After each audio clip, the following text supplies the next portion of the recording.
జై శ్రీమన్నారాయణ.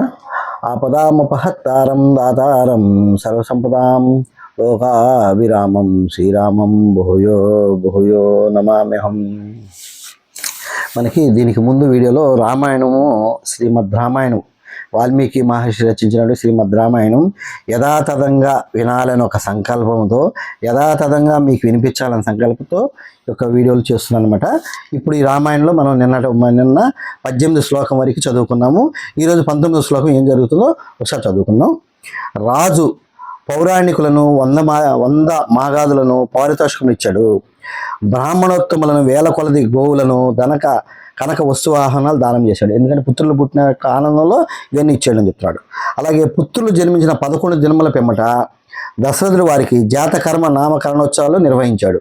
కుల పురోహితుడైన వశిష్ఠుడు ఉత్తమ గుణములు గల జ్యేష్ఠ కుమారునకు రాముడు అనియు, కైకేయి సుతునకు భరతుడు అనియు, సుమిత్ర పుత్రులకు లక్ష్మణుడు శత్రుఘ్నుడు అనియు నామకరణం చేశాను.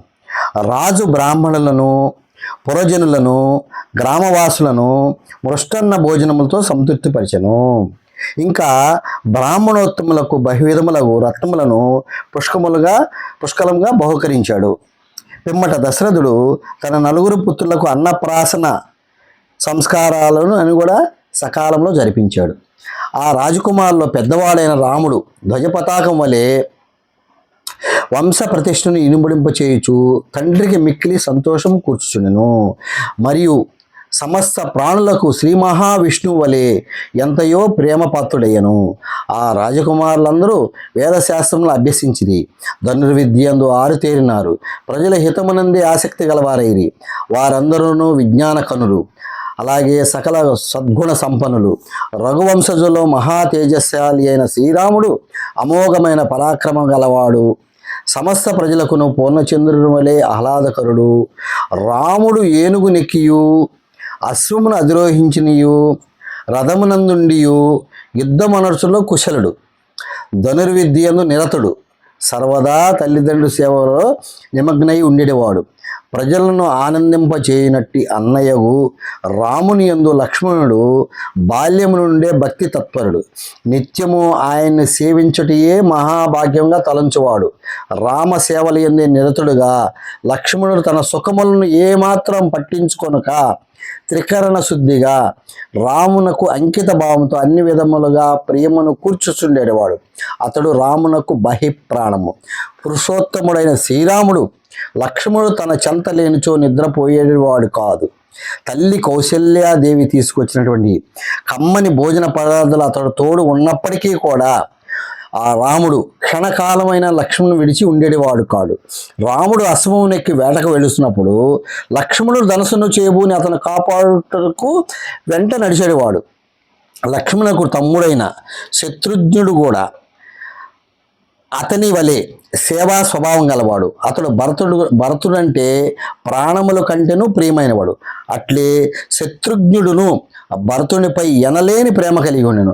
చక్కని శుభ సంపన్నములు గల లక్షణాలు గల తన 4 ప్రియపుత్రులతో కూడిన దశరథుడు ఇంద్ర, యమ, వరుణ, కుబేరులను 4 దిక్పాలులతో కూడిన బ్రహ్మదేవుని వలె పరమానంద భరితుడయ్యను.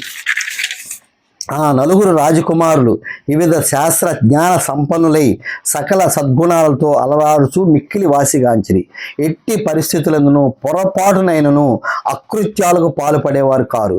లౌకిక ప్రజ్ఞానిధులు, దూరదృష్టి గలవారు, ఇట్లు ప్రతిభాశీలురు, తేజోమూర్తులు అయిన తన కుమారులను చూచి దశరథుడు జగత్సృష్టికర్త అయిన బ్రహ్మవలే ఆనందించుచున్నాడు.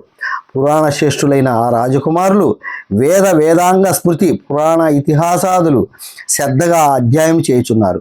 తల్లిదండ్రులను పరమప్రీతితో సేవించుతున్నారు. ధనుర్వేదమునందు నిష్ట కలిగి ఉన్నారు.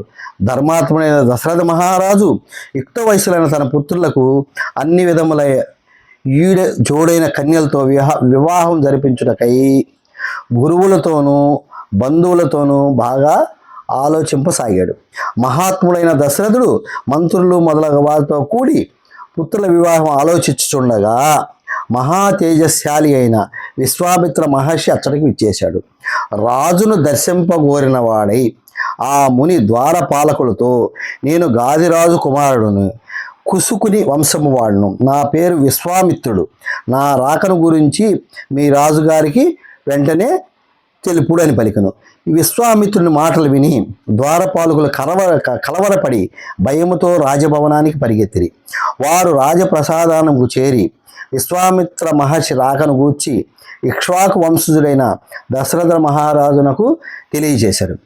ఆ ద్వారపాలకులు తెలిసిన వార్తను విని దశరథుడు సంతోషించిన వాడై పురోహితులను వెంట తీసుకొని బ్రహ్మకడకు ఇంద్రుని వలె ఆయన మహర్షికి ఎదురేగాడు.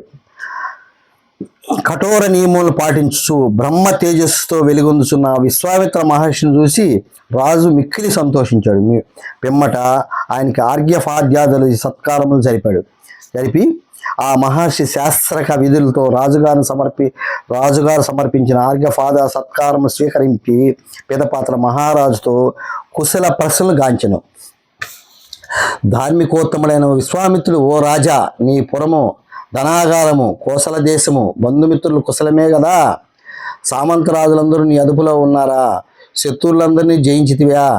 యజ్ఞాదికి దైవ కార్యముల అతిథి సత్కారం చక్కగా సాగుతున్నవి కదా అని దశరథుడిని పరామర్శించను. అంటే దశరథుడితో ఈ విధంగా మాటలతో ప్రారంభించాడనమాట. కాబట్టి ఈరోజు 45 శ్లోకాల దాకా చదువుకున్నాము. నెక్స్ట్ వీడియోలో ఈ యొక్క 18వ సరిగా పూర్తి చేసుకుందాం. జై శ్రీమన్నారాయణ.